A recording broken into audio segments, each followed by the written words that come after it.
नमस्कार दोस्तों, स्वागत है आपका अनुपमा इस एकेडमी पर। आज की वीडियो में हम देवराय प्रथम के शासनकाल को देखेंगे। इससे पहले हमने विजयनगर साम्राज्य की स्थापना को देखा, हरिहर प्रथम, बुक्का प्रथम और हरिहर द्वितीय के शासनकाल को भी देखा। कैसे हरिहर द्वितीय का शासनकाल बंदरगाहों पर नियंत्रण के लिए काफी इंपॉर्टेंट हो गया था, उसे भी हमने ठीक से समझा। आज हम देवराय प्रथम के शासनकाल को देखेंगे, यानी हरिहर द्वितीय के बाद किस तरह से विजयनगर साम्राज्य आगे बढ़ा और देवराय प्रथम की वह कौन सी नीतियां थी जिसने विजयनगर साम्राज्य को एक बार बहुत मजबूत किया और बाद में इसी नीति ने विजयनगर साम्राज्य के संगम वंश को समाप्त करने में प्रमुख भूमिका भी अदा की। तो मैं अनुपम तिवारी स्वागत करता हूं आपका अपने इस YouTube चैनल पर। आइए देखें विजयनगर साम्राज्य में देवराय प्रथम के शासनकाल को। हमने संगम वंश के शासकों को देखा है, यानी विजयनगर साम्राज्य में जो संगम वंश स्थापित हुआ इनके शासकों को देखा है, जैसे हरिहर प्रथम को, इसके बाद बुक्का प्रथम को,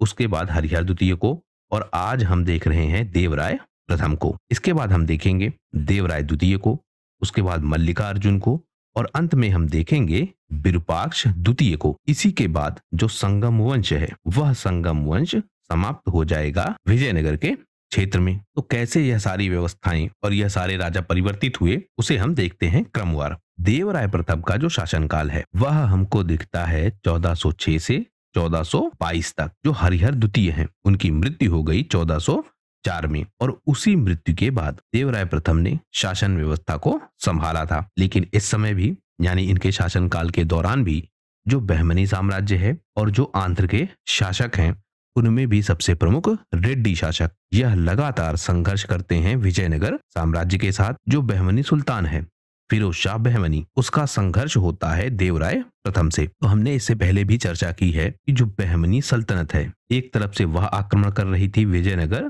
साम्राज्य पर। विजयनगर साम्राज्य अपने क्षेत्रों का विस्तार कर रहा था। तो जो होयसल हैं, जो पांडे हैं, मदुरा के शासक हैं, गजपति शासक हैं और रेड्डी शासक हैं, इन सब से भी द्वंद्व चल रहा था। विजयनगर साम्राज्य कई तरफ से युद्ध कर रहा था। इस समय जो फिरोज शाह बहमनी है यह संघर्ष करता है और इस संघर्ष का एक बहुत बड़ा परिणाम यह निकलता है कि विजयनगर साम्राज्य के राजा देवराय प्रथम को अपनी सैन्य व्यवस्था को परिवर्तित करना पड़ता है और अपनी जो किलेबंदी है उस व्यवस्था को भी मजबूत करना पड़ता है। यह सब कुछ क्यों हुआ उसे हम समझते हैं। हम देखते हैं कि बहमनी साम्राज्य से संघर्ष बहुत पहले से चल रहे थे और जो देवराय प्रथम है इनका संघर्ष भी होता है। लेकिन इस संघर्ष में जो विजयनगर साम्राज्य है वह इस बार हार जाता है और जो बहमनी साम्राज्य है वह युद्ध को जीत जाता है। क्यों जीतता है? क्योंकि जो बहमनी सेना है वह ज्यादा शक्तिशाली थी। क्यों? क्योंकि उनकी सेना में घुड़सवार बहुत थे और तोपखाने बहुत थे। इस कारण से जो देवराय प्रथम है वह युद्ध को हारते हैं। दूसरा, जो बहमनी साम्राज्य है उसकी जो रणनैतिक व्यवस्था है और जो कूटनीतियां हैं वह ज्यादा मजबूत थी। देवराय प्रथम उतने सक्षम नहीं निकले। देवराय प्रथम ने आक्रामक नीति अपनाई, वहीं जो फिरोज शाह बहमनी है उसने एक चतुर युद्ध नीति अपनाई। उसने योजनाएं बनाई और विजयनगर की जो कमजोरियां हैं उन कमजोरियों का लाभ उठाया, यानी रणनीतिक रूप से भी वह ज्यादा एडवांस निकला। सबसे प्रमुख जो घुड़सवार सेना है और जो तुर्की धनुर्धर है, इनमें आप ध्यान रखिएगा घुड़सवार सेना होती थी और वह घुड़सवार सेना धनुष चलाती थी, यानी घोड़े पर बैठकर धनुष चलाना। यह जो कला थी युद्ध में यह बहुत प्रभावशाली साबित हुई और विजयनगर की हार के पीछे प्रमुख कारण बन गया। इसके साथ साथ जो बहमनी साम्राज्य है वह कूटनीतिक रूप से भी विजयनगर से आगे निकलता है। ऐसे वह एक ग्रुप बनाता है लोगों का, यानी जो विरोधी शक्तियां हैं विजयनगर साम्राज्य की उनको एक करने की कोशिश करता है और उनको एक करके विजयनगर से युद्ध करता है। वहीं जो विजयनगर साम्राज्य है और उनका राजा देवराय प्रथम, उसे ऐसे समर्थन नहीं मिलते हैं, यानी उसे अपनी सहयोगी शक्तियां नहीं मिलती हैं जो बहमनी सल्तनत के खिलाफ उसे मदद करें। वहीं बहमनी सल्तनत ऐसी शक्तियों को इकट्ठा कर पाता है जो विजयनगर साम्राज्य के खिलाफ उसकी मदद करें। इसके अलावा जो भौगोलिक परिस्थितियां हैं वह ऐसी थी, यानी जो युद्ध का क्षेत्र है वह ऐसा था जिसने बहमनी सल्तनत को काफी फायदा पहुंचाया, क्योंकि यह युद्ध प्रारंभ किया था देवराय प्रथम ने, यानी आक्रमण किया था देवराय प्रथम ने। देवराय प्रथम बहमनी साम्राज्य की सीमाओं में जाकर युद्ध कर रहे थे, यानी बहमनी साम्राज्य अपनी ही सीमाओं में युद्ध कर रहा था तो उसको लाभ मिल रहा था। कैसा लाभ? जो रसद आपूर्ति है वह आपूर्ति आसानी से हो सकती थी। इसको बहमनी साम्राज्य को क्योंकि वह अपने ही क्षेत्र में युद्ध को लड़ रहा था। वहीं जो विजयनगर साम्राज्य है, क्योंकि यह आक्रमण करने गया था, तो यह अपने केंद्र से बहुत दूर था और अपने केंद्र से दूर होने के कारण जो रसद की आपूर्ति है, वह आपूर्ति ठीक से नहीं हो पा रही थी। तो विजयनगर साम्राज्य को रसद आपूर्ति में भी काफी समस्या हुई। हार का परिणाम यह हुआ कि फिरोज शाह बहमनी से देवराय प्रथम को संधि करनी पड़ी और यह संधि काफी अपमानजनक थी। इस संधि की शर्तों को हमें समझना होगा। क्या क्या शर्तें थी? पहली शर्त यह कि जो बांकापुर का क्षेत्र है, वह क्षेत्र देना होगा बहमनी सल्तनत को, यानी बांकापुर का क्षेत्र जो विजयनगर साम्राज्य के कंट्रोल में था, अब वह चला गया बहमनी साम्राज्य में। इसके साथ साथ 10 लाख का हरजाना या हंजारा यानी क्षतिपूर्ति यह भी करनी पड़ी विजयनगर साम्राज्य को। सबसे प्रमुख और सबसे अपमानजनक वह क्या था? देवराय प्रथम को अपनी पुत्री का विवाह फिरोज शाह बहमनी से करना पड़ा। तो यह प्रमुख शर्तें हो गई संधि की। लेकिन इसके साथ साथ एक चीज हम और देखते हैं कि विवाह क्यों हुआ था। क्योंकि विजयनगर साम्राज्य और बहमनी साम्राज्य के मध्य शत्रुता थी। विवाह होने का मतलब यह था कि एक तरीके से समझौते की स्थिति, और फिरोज शाह बहमनी यह नीति लगातार अपना रहा था। उसने न केवल विजयनगर साम्राज्य में विवाह किया, बल्कि उसके अलावा अन्य क्षेत्रों में भी विवाह किए। जैसे उसने विवाह किया था खेरला के गोंड राजा की पुत्री से। खेरला एक छोटा क्षेत्र था, लेकिन यह बहुत इंपॉर्टेंट था स्ट्रेटेजिक रूप से, यानी गोंडवाना का यह प्रमुख क्षेत्र था। और इस क्षेत्र में अपनी पकड़ को मजबूत बनाए रखने के लिए फिरोज शाह बहमनी यह विवाह करता है। उसके बाद जो गुजरात सल्तनत है, उससे भी विवाह करता है, यानी उससे भी कनेक्ट होता है फिरोज शाह बहमनी। क्योंकि गुजरात भी एक तो व्यापार का प्रमुख केंद्र था और जो बंदरगाह हैं उन पर इसका नियंत्रण था, यानी एक शक्तिशाली मुस्लिम साम्राज्य के रूप में यह स्थापित था। उससे भी विवाह करके फिरोज शाह बहमनी ने मित्रता स्थापित की। इसके अलावा इसने विवाह किया जौनपुर सल्तनत में। जौनपुर दिल्ली सल्तनत से अलग होकर एक शक्तिशाली राज्य के रूप में स्थापित हुआ था। तो इस तरह फिरोज शाह बहमनी ने अपनी शक्ति को बढ़ाने के लिए कई सारे विवाह किए थे। इसी क्रम में जब विजयनगर साम्राज्य युद्ध हार गया, तो फिरोज शाह बहमनी ने विवाह किया देवराय प्रथम की पुत्री से। लेकिन इस युद्ध की हार के बाद विजयनगर साम्राज्य में बहुत सारे परिवर्तन होते हैं, और वह परिवर्तन करता कौन है? देवराय प्रथम। युद्ध हारने के जो कारण थे, उन कारणों को इन्होंने ठीक से समझा और उसके बाद वह सारे परिवर्तन किए जो विजयनगर साम्राज्य को मजबूत कर सके। कैसे परिवर्तन? सबसे पहले इन्होंने यह देखा कि जो आर्थिक व्यवस्था है वह काफी कमजोर हो चुकी है। हर्जाने के रूप में भी एक बड़ी राशि देनी पड़ी थी। तो अब यह कैसे ठीक हो? इसके लिए आवश्यक है कि राज्य को ज्यादा से ज्यादा टैक्स मिले। टैक्स मिलेगा कैसे? ज्यादा उत्पादन हो तभी ज्यादा टैक्स मिलेगा, या लंबे समय तक टैक्स मिल सकेगा। क्योंकि अगर जबरदस्ती टैक्स वसूला जाता बढ़ाकर, तो वह साम्राज्य के पतन के पीछे कारण बन सकता था। इसलिए कृषि को मजबूत किया गया। किया कैसे गया? सिंचाई व्यवस्था में सुधार करके। तो तुंगभद्रा नदी पर बांध बनवाया गया। यह भी पूछा जाता है कि किसने तुंगभद्रा नदी पर बांध बनवाया था विजयनगर साम्राज्य में? तो वह कौन था? देवराय प्रथम। इस बांध के निर्माण से जो विजयनगर साम्राज्य है उसको लगभग पूरे साल पानी मिलने लगा और उसकी कृषि व्यवस्था मजबूत होने लगी। इसके साथ साथ जो सैन्य सुधार है, यह सबसे महत्वपूर्ण है, और यही सैन्य सुधार बाद में विजयनगर साम्राज्य के पतन का कारण भी बनेगा। स्पेशली हम बात करेंगे संगम वंश की। तो सैन्य सुधार कैसे? क्योंकि हमने देखा था कि जो बहमनी सल्तनत है उसके पास अच्छे घुड़सवार हैं, और उन घुड़सवारों में जो मुस्लिम घुड़सवार हैं वह सबसे ज्यादा है। और इसके अलावा सबसे ज्यादा भूमिका अदा की थी तुर्की धनुर्धरों ने, यानी घोड़े पर बैठकर चलते हुए धनुष चलाने की जो कला है या जो योग्यता है, वह हमको दिखती है तुर्की धनुर्धरों के पास। तो देवराय प्रथम ने क्या किया? अपनी सेना में भी मुस्लिम घुड़सवारों को शामिल किया, तुर्की धनुर्धरों को शामिल किया, और जो विदेशी घोड़े हैं उन घोड़ों को भी मंगवाया गया, और विजयनगर साम्राज्य में एक मजबूत घुड़सवार सेना भी स्थापित की गई। यानी विजयनगर साम्राज्य जो हिंदू साम्राज्य के रूप में स्थापित हुआ था, उस साम्राज्य में अब शामिल हो गई मुस्लिम सेना, और मुस्लिम सेना को स्थापित किया गया या शामिल किया गया एक रणनीति के तहत। तो सैन्य परिवर्तन हुए। उसके बाद जो व्यापार है, आर्थिक गतिविधियां हैं, इनको भी बढ़ावा दिया गया। स्पेशली अब व्यापार ज्यादा होने लगा था विदेशों से। तो इस विदेशी व्यापार में विजयनगर को ज्यादा से ज्यादा लाभ मिले, इस बात का ध्यान रखा जाने लगा। जो गोवा का क्षेत्र है और जो बारकूर का क्षेत्र है, यानी जो भी बंदरगाह क्षेत्र है, इन पर नियंत्रण हो विजयनगर साम्राज्य का, यह कोशिश की जाने लगी। तो अरब का व्यापार है, फारस का व्यापार है और चीन का व्यापार है। हमने यह देखा था, दूत मंडल गया था चीन में, तो इन सारे क्षेत्रों से व्यापार को बढ़ाया जाए, इस बात का भी ध्यान रखा गया। इसके साथ साथ मंदिरों का निर्माण किया गया, धार्मिक रूप से लोगों को संरक्षण दिया गया। यहाँ आप ध्यान रखेंगे कि भले ही विजयनगर साम्राज्य हिंदू साम्राज्य के रूप में स्थापित हुआ था, लेकिन इसने अन्य धर्मों को भी संरक्षण दिया। मंदिरों का निर्माण करवाया गया और इनमें सबसे फेमस जो विरूपाक्ष मंदिर है और जो विट्ठल मंदिर है, इन्हें डेवलप किया गया, किलेबंदी की गई और शहरों का विकास किया गया। किलेबंदी सुरक्षा व्यवस्था के लिए और शहरों का विकास व्यापारिक गतिविधियों को बढ़ावा देने के लिए। तो यह सारे काम किए देवराय प्रथम ने। इन सब का विवरण हमको मिलता कहाँ से है? एक इटली का यात्री है निकोलो कंटी, यह आता है देवराय प्रथम के दरबार में या उनके शासनकाल के दौरान विजयनगर साम्राज्य में। यह विजयनगर साम्राज्य की व्यवस्थाओं के विषय में काफी डिटेल से हमें बताता है। यह आया कब था? 1419 से 1420 के बीच। और शासनकाल किसका है? देवराय प्रथम का।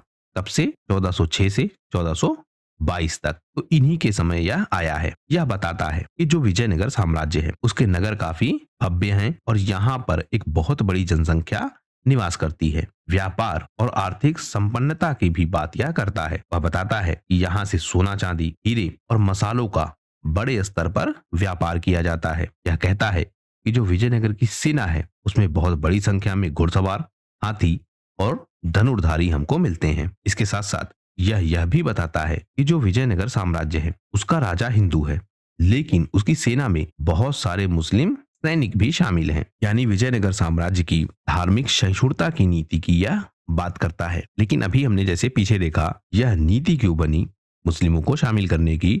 यह मुख्यतः बनी थी बहमनी साम्राज्य से हार के बाद। इसके अलावा यह बात करता है कि यहाँ पर बहुत सारे सांस्कृतिक उत्सव मनाए जाते हैं, बहुत सारे त्योहारों को बहुत भव्य तरीके से मनाया जाता है और खास करके यह बात करता है दीपावली की और उसके साथ साथ दुर्गा पूजा की, और दुर्गा पूजा में भी नवरात्रि की। इसकी चर्चा करता है कौन? निकोलो कांटी।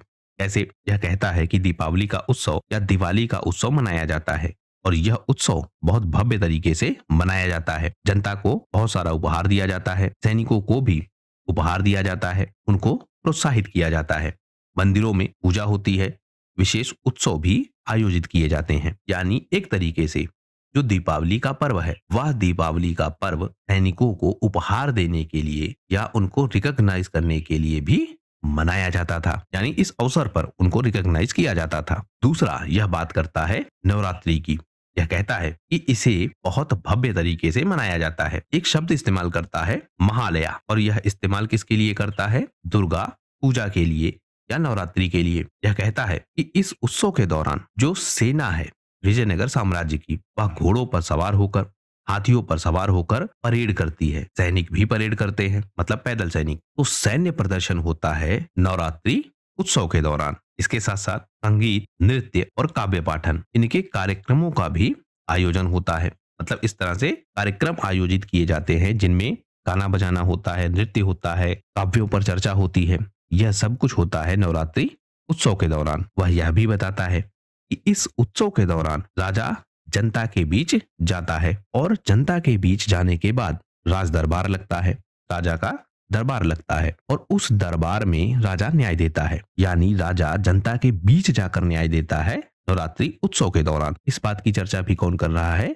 निकोलो कंटी। तो जो देवराय प्रथम का शासनकाल है, इस दौरान जो विजयनगर साम्राज्य है वह भले ही अपने शुरुआती चरण में एक युद्ध को हारा, लेकिन बहुत सारे परिवर्तन हुए जिसने विजयनगर साम्राज्य की जो सांस्कृतिक व्यवस्था है उस व्यवस्था को बहुत मजबूत कर दिया। निकोलो कांटी बहुविवाह और सती प्रथा का भी वर्णन करता है। वह कहता है कि जो देवराय प्रथम है, इनके शासनकाल के दौरान बहुविवाह होना एक सामान्य व्यवस्था थी। यानी बहुत सारे राजा बहुविवाह करते थे। देवराय प्रथम ने भी कई सारे विवाह किए थे और इन विवाहों के पीछे जो सबसे बड़ा कारण हमको दिखता है वह क्या था?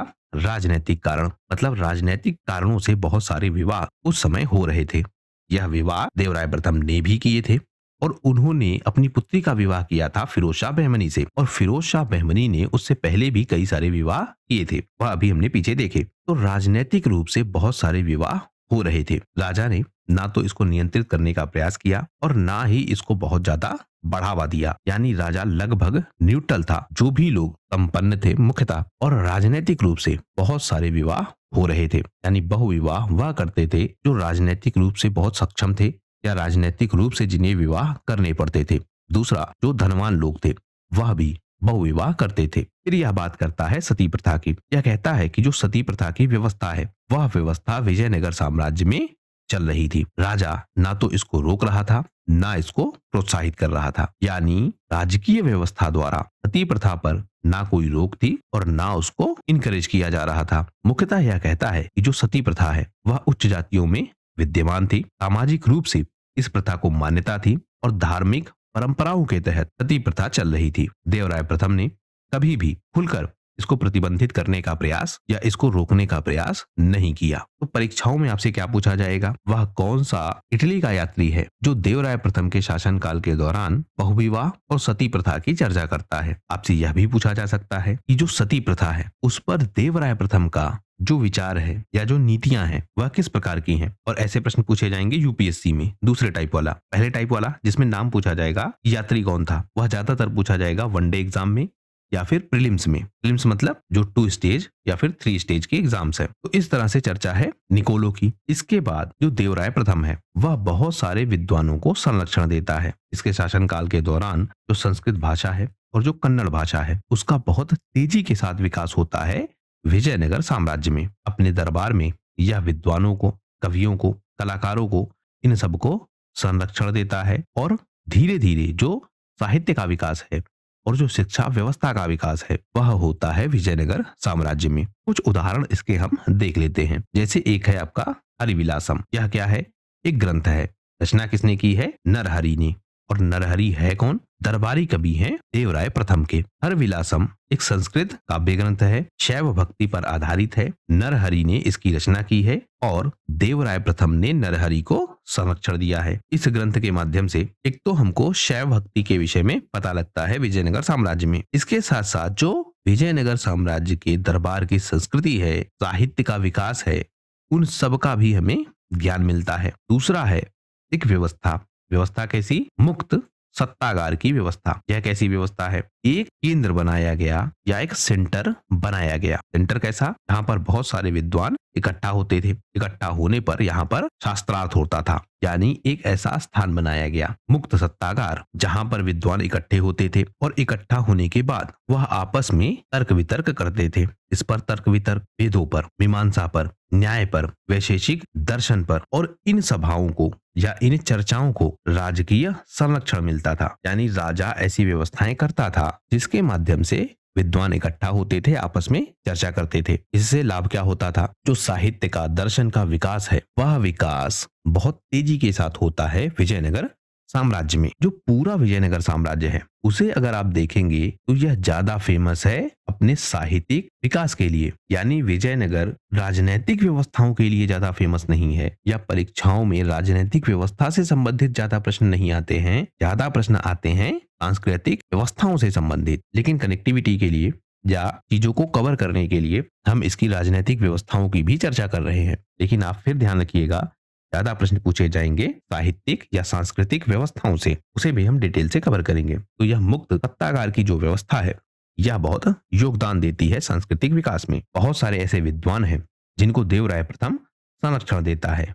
जैसे हमने बात की थी सायण की, उसके बाद हमने बात की थी विद्यारण स्वामी की। तो 2 सबसे महान विद्वान जिनको संरक्षण देता है देवराय प्रथम। इसके बाद जो विजयनगर का क्षेत्र है वह शिक्षा के केंद्र के रूप में विकसित होने लगता है। यानी देवराय प्रथम के शासनकाल के दौरान विजयनगर साम्राज्य शिक्षा का एक प्रमुख केंद्र बन जाता है। यहाँ पर बहुत सारे विद्वानों को और बहुत सारे ग्रंथों को संरक्षण दिया जाता है और यह संरक्षण होता है राजा द्वारा। इसी क्रम में जो संस्कृत के ग्रंथ हैं, कन्नड़ भाषा के ग्रंथ हैं, उनको संरक्षण दिया जाता है। उनके विद्वानों को भी संरक्षण दिया जाता है।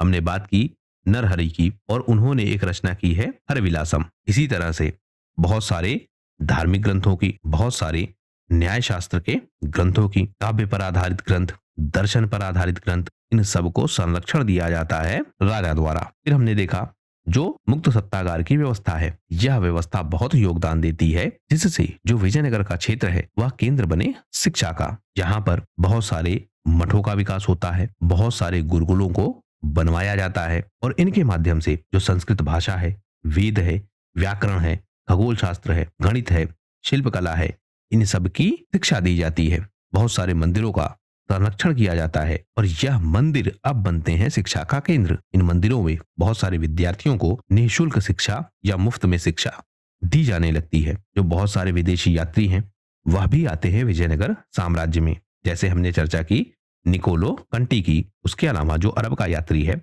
अब्दुल लज्जाक, यह भी आता है विजयनगर साम्राज्य में और पाता है कि जो विजयनगर का क्षेत्र है वह शिक्षा का एक केंद्र बन चुका है। यहाँ शिक्षा का विकास बहुत तेजी के साथ हो रहा है। इसके बाद जो कला है, संगीत है, स्थापत्य कला है, इन सब का विकास भी विजयनगर साम्राज्य में होता है। विजयनगर शैली के बहुत सारे मंदिरों का, बहुत सारी वास्तुकलाओं का विकास होता है। बहुत सारे शिल्पकार, वास्तुशास्त्र, विद्यार्थी, यह सब आते हैं विजयनगर साम्राज्य में और यहाँ की व्यवस्थाओं को सीखते हैं। तो इस तरह से जो देवराय प्रथम का शासनकाल है उसमें जो विजयनगर का सांस्कृतिक विकास है वह विकास बहुत तेजी के साथ होता है। विजयनगर एक बहुत बड़ा केंद्र बनता है सांस्कृतिक गतिविधियों का। तो इस तरह से देवराय प्रथम का शासनकाल समाप्त होता है। इसके बाद शासन आएगा देवराय द्वितीय का, लेकिन उसकी चर्चा हम अगले वीडियो में करेंगे। इस वीडियो में फिलहाल सिर्फ इतना ही। वीडियो यदि अच्छा लगा हो और आपकी परीक्षा के लिए उपयोगी हो तो प्लीज शेयर कीजिए इसको ज्यादा से ज्यादा लोगों तक। सब्सक्राइब कीजिए इस चैनल को। आपका हमसे जुड़ने के लिए बहुत बहुत धन्यवाद। आपका दिन शुभ हो।